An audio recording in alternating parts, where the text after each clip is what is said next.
você tem uma Bíblia, abra no livro de Gênesis.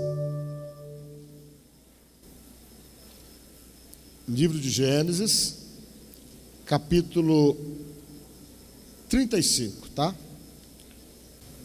Versículo 1. Disse Deus a Jacó: levanta-te, sobe a Betel e habita ali. Faze ali um altar ao Deus que te apareceu quando fugias da presença de Esaú teu irmão. Então disse Jacó à sua família e a todos que com ele estavam: lançai fora os deuses estranhos que há no vosso meio, purificai-vos e mudai as vossas vestes. Levantemo-nos, subamos a Betel, ou a casa de Deus. Farei ali um altar ao Deus que me respondeu no dia da minha angústia e me acompanhou no caminho por onde andei. Então deram a Jacó todos os seus deuses estrangeiros que tinham em mãos e as argolas que lhes pendiam nas orelhas, e Jacó os escondeu debaixo do carvalho que está junto a Siquém. Irmãos, eu quero conversar com vocês desta noite e quero falar de exatamente o que é que nós temos que fazer quando precisamos recomeçar bem. Amém? Às vezes nós começamos a conduzir a nossa vida de uma maneira onde nós achamos que está tudo bem, mas muitas vezes nós estamos conduzindo a nossa vida e buscando algo para nós de bom, sem conhecimento profundo, e às vezes nos doando pela metade ou fazendo as coisas pela metade.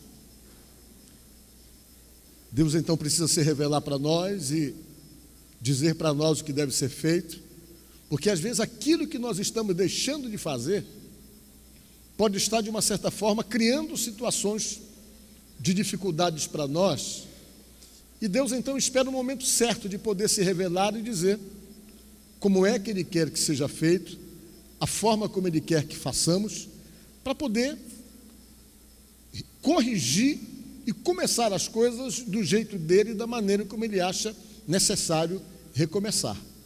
Amém?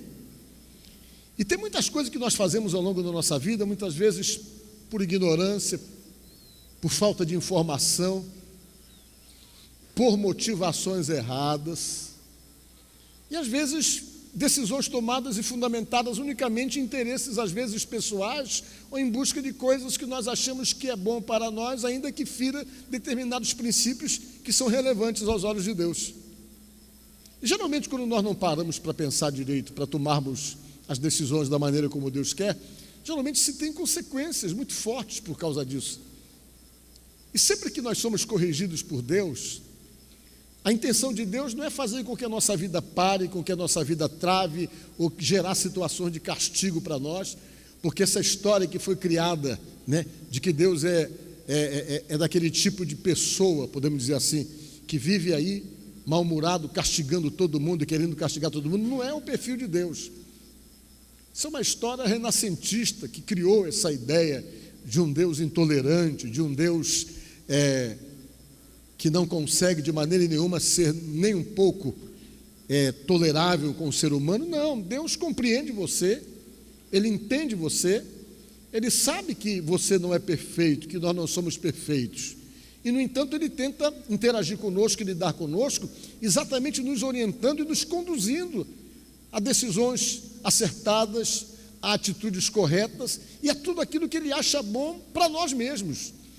Todos os sofrimentos, às vezes, os contratempos que nós passamos, geralmente estão diretamente ligados a escolhas erradas, a decisões precipitadas, a tantas outras coisas que às vezes trazem consequências para as nossas vidas, que não é a mão de Deus que está criando, não. Somos nós mesmos que criamos para nós, quando nos precipitamos numa série de coisas que nós realmente somos induzidos a fazermos, que não é pensado e que de repente geram dores para nós, e lá na frente Deus tem que consertar a coisa, e quando Ele tem que consertar as coisas das nossas vidas, Ele precisa então estabelecer para nós uma direção, o que é que tem que ser feito, como é que nós devemos fazer, para que através então dessa direção, dessa orientação dada por Ele, nós possamos então nos situarmos e nos orientarmos e começarmos a fazer as coisas não por ignorância, não por desconhecimento, mas pautado na direção que Ele está dando para nós não nos perdermos no meio do caminho. Diga glória a Deus. A Bíblia diz que existia um servo de Deus que se chamava Jacó, que antes, vocês sabem, ele teve um problema com o irmão dele, ele enganou o irmão, e por conta disso, resumindo a história, ele teve que fugir da casa dos seus pais, porque o irmão queria matá-lo. Ele passou um tempão fora, fugindo do irmão, viajou para a casa de um tio chamado Labão, e ele fez tudo aquilo, e a mãe foi muito conivente com ele, porque a mãe tinha uma preferência por ele, e ele valorizava demais as bênçãos de Deus, e o irmão que tinha direito da bênção era diferente, não se preocupava tanto em ser abençoado como ele de fato se preocupava, e por conta disso ele foi muito desonesto. Ele acabou armando uma para o irmão dele e fez com que o pai dele o abençoasse no lugar do irmão. E a bênção era dada uma só vez, a bênção da primogenitura, que era dada para o filho mais velho. E ele não era o filho mais velho, ele era gêmeo com o irmão, mas ele nasceu segurando no calcanhar do irmão, mas o irmão nasceu primeiro, portanto o irmão tinha direito daquela bênção de primogenitura, mas o irmão não valorizava tanto, e ele valorizava isso. E por conta disso diz a Bíblia que ele acabou armando com o pai que já estava cego, ele criou toda uma situação para confundir o seu pai, e o seu pai acabou o abençoando no lugar do irmão. E quando ele sabia, ele que estava fazendo uma coisa que não era correta, que não era honesta, e que isso ia despertar a ira do irmão, ele fugiu de casa, porque sabia que o irmão não ia suportar aquela situação de armação que ele criou, e ele acabou saindo de casa. Quando o irmão chegou, que tomou conhecimento disso, ficou transtornado, querendo matá-lo, mas ele já estava muito longe, né? Mas vejam bem, ele fez tudo isso, mas ele não tinha um conhecimento profundo das coisas de Deus. Ele só acreditava em Deus. Ele tinha conhecimento das experiências do seu pai com Deus e das experiências do seu avô com Deus, que era Abraão. Ele sabia que essas pessoas tinham se relacionado com Deus e que Deus os tinha abençoado sobremaneira, mas ele não tinha uma experiência dele, uma experiência própria. Ele conhecia muito pouco dessa experiência. Ele vivia a sua fé em Deus fundamentado unicamente na história que o seu pai contava do seu avô e de tudo aquilo que havia acontecido, da maneira como Deus havia se manifestado a eles, mas ele na verdade tinha pouco conhecimento, ele não tinha experiência com Deus. E ele saiu para uma jornada que não era uma jornada muito fácil. Sair de casa para mais ou menos 600 quilômetros de distância a pé, para a casa de um tio para trabalhar como um verdadeiro escravo, e ele saiu, e o futuro dele era totalmente indefinido, ele não sabia o que ia acontecer. A única coisa que ele sabia é que ele tinha recebido uma bênção do seu pai, uma bênção que era para o seu irmão, e ele acreditava que aquilo poderia ser muito importante para o futuro dele, para a vida dele, e por acreditar tanto, ele acabou criando uma situação para se beneficiar dessa bênção que deveria ser dada a seu irmão. E ele saiu, e diz a Bíblia que Deus se manifestou a ele em algumas visões. Ele teve a visão de uma escada, dos anjos que subiam e descendo, como que Deus dizendo: olha, agora é um processo de crescimento, que você vai ter que subir degrau por degrau, é um processo de sua vida com Deus. Mas ele ainda não tinha conhecimento de muita coisa. Ele sabia de algumas coisas, e daquilo que ele sabia, do pouquinho que ele sabia, ele se apegou a Deus. Ele falou com Deus naquela visão e disse: olha, Senhor, se tu fores comigo nessa jornada que eu estou começando, e me abençoares para onde eu for, e na verdade me apoiar nessa minha ida, se a tua bênção for comigo, uma coisa eu posso te prometer, disse ele para Deus: de tudo aquilo que eu ganhar, eu vou te dar o dízimo. Ele falou para Deus. Isso é uma coisa que eu prometo ao Senhor, que eu vou, não sei o que vai acontecer com a minha vida, a situação é indefinida, eu não sei o que vai se passar daqui para frente, mas eu quero que tu prospere a minha vida, eu quero que tu melhore a minha situação, eu só quero que tu sejas comigo, e uma promessa eu faço diante do Senhor: eu vou dar meu dízimo. Por quê? Porque ele entendia que esse foi exatamente uma das razões fundamentais para que seu avô prosperasse. Talvez ele ouviu uma história e sabia que Abraão, depois de vir de uma situação de batalha, onde Deus deu a vitória para ele encontrou um sacerdote chamado de sacerdote eterno, que alguns teólogos dizem que era Jesus Cristo pré-encarnado antes de vir ao mundo, e a Bíblia diz então que Abraão entregou para esse homem o dízimo de tudo aquilo que ele havia ganho. Ele entregou para aquele sacerdote que veio, que ninguém sabia de onde vinha, que não tinha genealogia, diz a Bíblia. E diz então a Bíblia que Jacó simplesmente, ou seja, que Abraão deu àquele homem, e aquele homem desapareceu. Talvez ele tinha conhecimento dessa história, e o que ele fez foi somente um trato com Deus. Mas ele não tinha nada, ele estava com uma mão na frente e outra atrás, não tinha nenhuma possibilidade de saber o que ia acontecer no futuro da sua própria vida, mas pelo menos ele queria ter a certeza e a segurança que a sua vida estava na mão do Deus que o seu pai acreditava, do Deus que o seu avô sempre comentava. Diga glória a Deus. E ele foi trabalhar na casa do seu tio Labão, que explorava ele no que podia.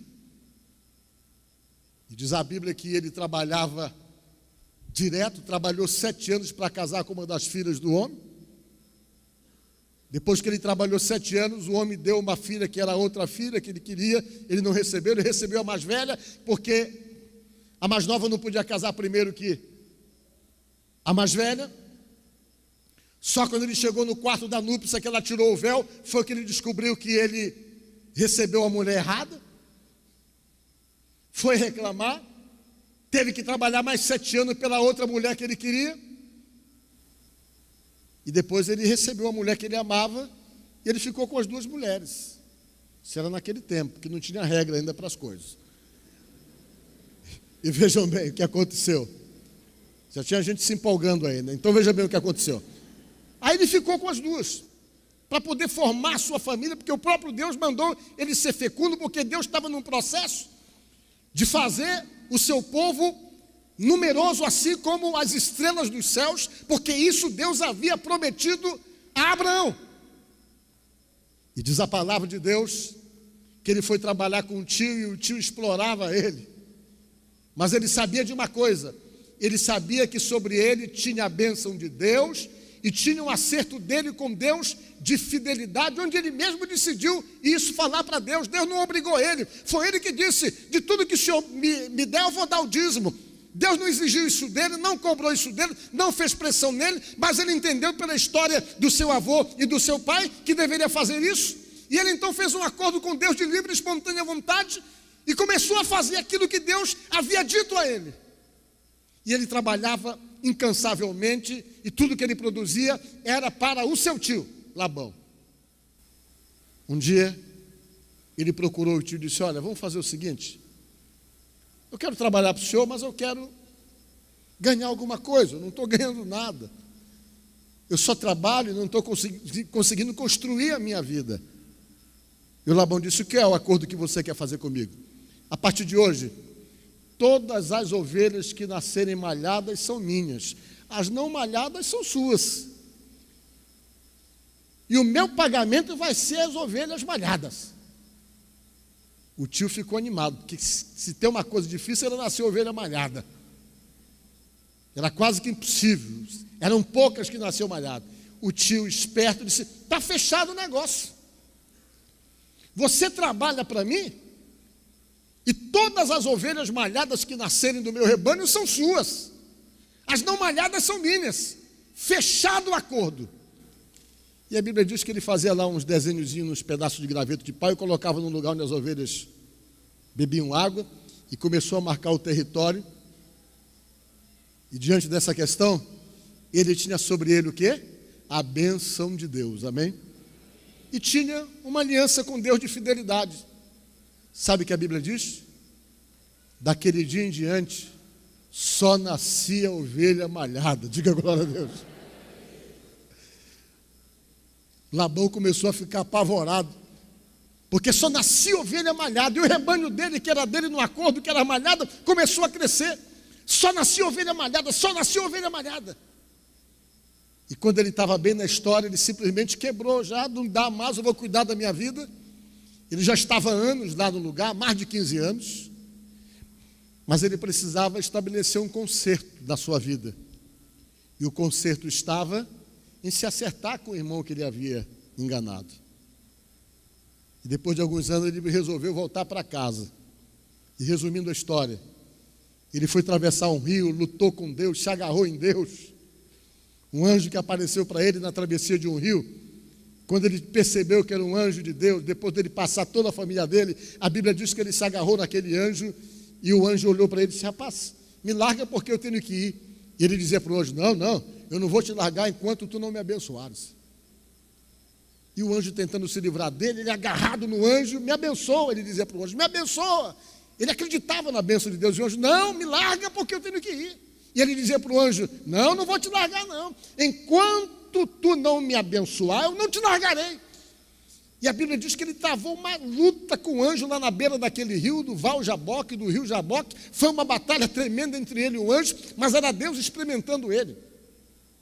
Uma hora um anjo estendeu a mão e tocou na sua virilha, que fez um ferimento tão profundo que ele ficou todo machucado, ferido, sentindo dores, mas mesmo machucado assim, na perna, a Bíblia diz que ele continuou agarrado no anjo, e o anjo disse: me larga, rapaz, porque já está quase amanhecendo, eu tenho que ir. E ele mesmo com a perna ferida, a Bíblia diz que ele continuou agarrado no anjo, dizendo: eu não te largarei enquanto tu não me abençoares. O anjo olhou para ele e disse: vem cá, como é teu nome, rapaz? E ele disse: olha, meu nome é o Jacó. E o anjo disse: pois é, a partir de hoje, teu nome não vai ser mais Jacó. Vou começar a mudar a tua vida. Porque a história do Jacó estava recheada de trapaça. Ele era meio trapaceiro. Ele havia enganado o irmão. Tinha criado uma série de situações desonestas para poder resolver as suas questões e os seus problemas.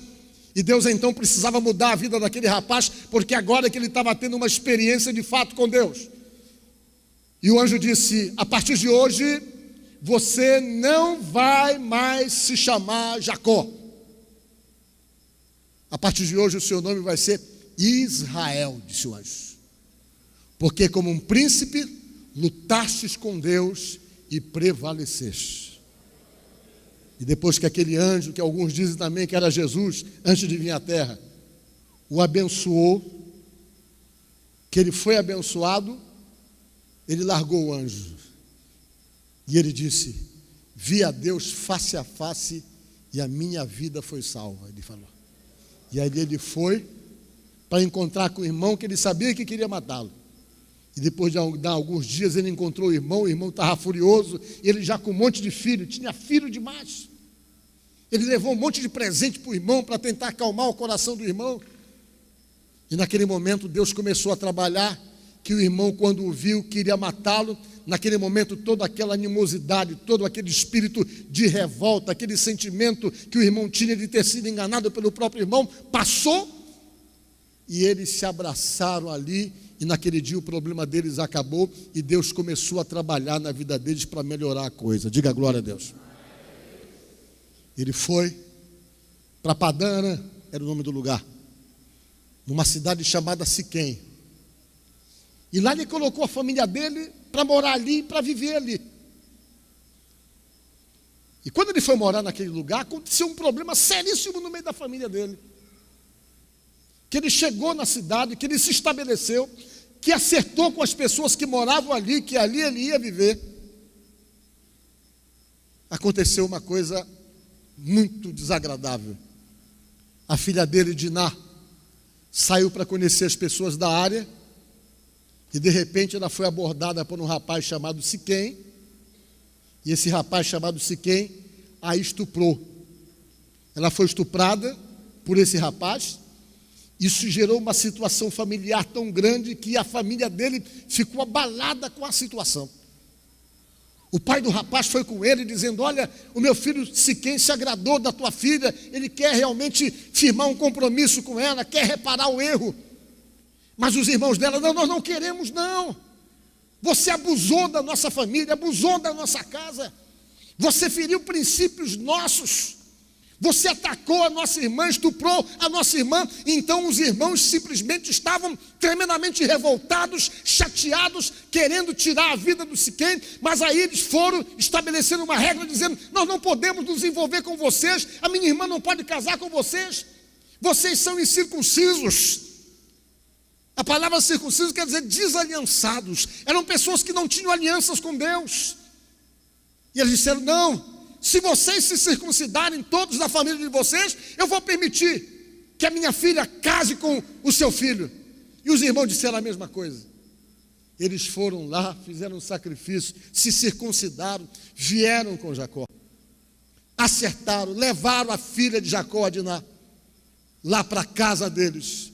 Mas os irmãos dela não aguentaram aquela situação e foram lá buscar a irmã de noite, pegaram espada, foram lá revoltados, porque o camarada havia violado princípios importantíssimos para um judeu, de violar e de tirar a virgindade da própria irmã à força.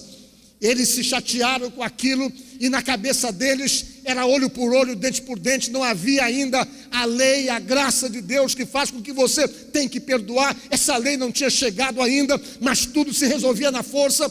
Eles foram lá, entraram em confronto com a família, mataram Siquém, mataram o pai do Siquém e trouxeram a irmã para casa. E quando eles trouxeram, que chegaram com a irmã em casa, Jacó ficou desesperado e disse: agora acabou para nós. Vocês suscitaram toda a ira do povo contra nós, suscitaram toda a revolta desse povo contra você, contra mim, contra a nossa família. O povo vai se revoltar e vai nos matar, nós estamos perdidos. E gerou-se uma crise que parecia sem solução. Criou-se uma situação de ameaça, onde aquela família de fato estava completamente ameaçada para serem destruídas e destroçadas por conta de um problema que entrou naquela casa, que entrou no meio daquela família, que ia destruir completamente com aquela casa, com aquele lar, com aquela família que Jacó lutou tanto para construir. Quando ele se viu apertado e aperreado, com a família em crise, com a família dele ameaçada, Deus falou com ele. Diga glória a Deus. E foi aí o que aconteceu, que eu li para vocês. Deus chegou e disse: olha, tem um jeito de você resolver essa situação.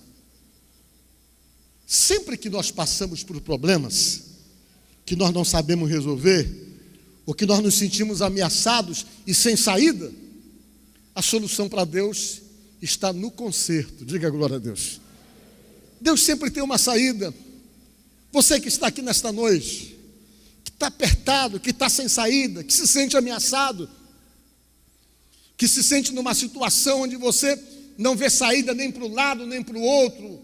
Você que está aqui nesta noite totalmente perdido, totalmente desorientado, perdeu o rumo, perdeu o norte, perdeu a direção, está desbussolado, como a gente fala, não sabe para que lado ir, totalmente sem noção de direção.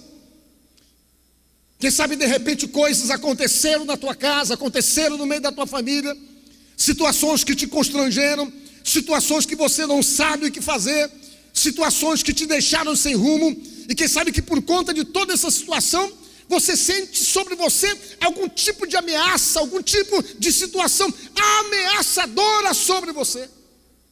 E se você se sente assim, sempre Deus tem uma orientação para dar, e a orientação que Ele tem para dar para você é a mesma que Ele deu para Jacó, é a mesma que Ele tem dado, é a mesma que Ele procura propor para nós sempre. Sempre que nós nos sentimos desorientados, sempre que nós perdemos o norte da nossa vida, a orientação de Deus é essa: vai para a casa de Deus. Foi isso que Deus falou. Deus chegou com ele e disse essas palavras que eu li para vocês, que eu vou ler novamente. Agora você vai entender melhor quando ler, né? Versículo 1 do capítulo 35. Disse Deus a Jacó: levanta-te, sobe a Betel e habita ali. Diga glória a Deus. Olha, levanta-te, vai para Betel, que quer dizer casa de Deus, e habita lá na casa de Deus. Habita lá. Irmãos, às vezes não é essa a nossa atitude. Às vezes, quando nós passamos problemas ou dificuldades, contratempo, dissabores, preocupações, inseguranças, medos, pressões, às vezes o último lugar que nós queremos ir é para a casa de Deus. Mas quando nós sabemos que, de alguma forma, a situação se complica, se aperta, se dificulta, não é só ir para a casa de Deus, não, é habitar ali e esperar ali na casa de Deus a saída que Deus vai prover para você. Diga glória a Deus. Deus disse: vai para Betel agora, disse Deus. Fica lá, habita lá, disse Deus para Jacó. E depois que ele disse isso, Deus disse: e conserta as coisas, né? Faz ali um altar a Deus, que te apareceu quando fugias, na presença de Saul, de Esaú, teu irmão. E Jacó foi para lá, e Deus disse: faz um altar. Diga glória a Deus. Quer fazer altar? É fazer doação da nossa vida para Deus. Diga glória a Deus. Hoje a nossa vida pode ser um altar na presença do Deus que nós acreditamos. Essa palavra altar significa construir, fazer, recomeçar, construir algo para Deus. Às vezes o que Deus está querendo das nossas vidas é isso, que possamos então construir algo para Ele, algo nosso para Ele, para poder expressar a importância que Ele tem para nós, para podermos então expressarmos exatamente a razão da sua existência, o quanto ela é importante para a nossa própria vida. Às vezes essa nossa relação com Deus é uma relação superficial, é uma relação que acontece fundamentada muito numa crença superficial, baseado naquilo que alguém disse, mas nós não temos profundidade, nós não temos relações profundas e intimidade com Deus. E quando você se preocupa fazer para Deus um altar, a sua vida se fortalece, você simplesmente aprofunda essa convivência, esse relacionamento, e na hora em que nós estamos realmente em aperto, esse é o momento de habitar na casa de Deus, construir um altar e ficar ali adorando a Deus e adorando ao Senhor e fazendo sacrifícios a Ele. Por quê? Porque é exatamente nessa hora que as saídas da parte dEle vêm para resolver questões que só Ele pode resolver. E Deus falou para ele: vai lá e faz isso. Habita na minha casa, constrói um altar. E naquela hora ele percebeu que ele precisava de conserto, não somente a necessidade de ir para a casa de Deus, de fazer um altar, mas ele sabia que a sua família não acreditava no mesmo Deus que ele acreditava. Ele sabia que o seu conhecimento era muito superficial do encontro que ele teve com Deus. E ele sabia que algumas coisas precisavam então serem consertadas, serem jogadas fora e retiradas do meio deles. E ele lembrou-se que a sua família, que não tinha conhecimento de Deus, tinham deuses estranhos, tinham argolas com sentido espiritual, de amuletos e tantas outras coisas. E ele chegou e disse: olha, gente, vamos jogar tudo fora, tudo aquilo que não compactua com o nosso Deus, que não está de acordo com aquilo que Ele quer, vamos jogar fora. E diz a Bíblia aqui então, que ele foi, lançou fora os deuses estranhos que há no vosso meio. Ele fez isso. Vamos nos purificar, vamos mudar as nossas vestes. E levantando-se, vamos a Betel. Farei ali um altar ao Deus que me respondeu no dia da minha angústia e me acompanhou no caminho por onde andei. Diga glória a Deus. E ele foi, fez um concerto, se despiu, se desfez de um monte de coisas que ele sabia que atrapalhava o relacionamento com Deus. E Deus foi lá, acalmou o coração de todo mundo e deu para ele o livramento. Diga glória a Deus. Vocês viram a saída de Deus? Às vezes é isso que nós estamos precisando fazer. Jogar fora muita coisa das nossas vidas que nós ficamos amontoando e concentrando em nós. O que Deus está pedindo para você arrancar de você e jogar fora? Com certeza você sabe. Quais são os tipos de conserto que Deus tem pedido para mim, para você e para nós? Com certeza sabemos. Talvez tem coisas que Deus está precisando que você abra mão, que você tire para longe de você. Deus está precisando que você jogue fora deuses estranhos Talvez tem coisas em nós que precisam então serem removidas, porque são exatamente coisas que não se identificam com aquilo que nós sabemos que Deus está querendo. E na hora então que nós percebemos a importância disso, e venhamos erguer de fato o altar, e estabelecemos um tempo novo com Deus, talvez todas as situações de crises que te atormentam, que te inquietam, que você não sabe o que fazer, situações que de repente chegaram até tua casa, chegaram até teu lar, e que de repente parecem totalmente impossíveis de serem removidas, através da sua atitude, do seu posicionamento, vai fazer com que Deus reveja toda essa situação e comece, através de uma aliança levantada com você, estabelecer aquilo que nós chamamos de conserto. Diga glória a Deus. Conserto de Deus. Quando Ele começa a arrumar as coisas, colocar cada coisa nos seus devidos lugares e estruturar as nossas vidas para termos então a possibilidade de sermos plenamente felizes na presença dEle. Amém? E esse Jacó, que começou todo errado, conhecendo Deus, mas sem um compromisso profundo com Deus, até por desconhecer, até por ignorância. Quando ele começou a tomar as atitudes certas, que ele começou a primar pela direção certa, induzido por aquilo que Deus falou para ele, ele se livrou de todas aquelas situações que o atormentavam, que lhe preocupavam. Passaram-se os problemas e veio os tempos bons estabelecidos por Deus na própria vida daquele homem de Deus. Deus quer fazer isso com todos nós. Diga glória a Deus. Deus não quer que você fique chorando o tempo todo. Deus não quer que você se torne uma pessoa totalmente negativa por conta de situações e de problemas que você esteja passando. Deus não quer que você seja uma pessoa desesperançada. Deus não quer que você seja aquele tipo de pessoa que vive acometida de mau humor por causa dos seus problemas. Deus não quer que você seja aquele tipo de pessoa que se sinta sem direção, sem rumo, por conta de tanta coisa que tem dado errado, por conta de tantas situações que se levantaram contra a sua vida. E quando Ele não quer, e quer estabelecer tempo novo, Ele sempre dá a direção.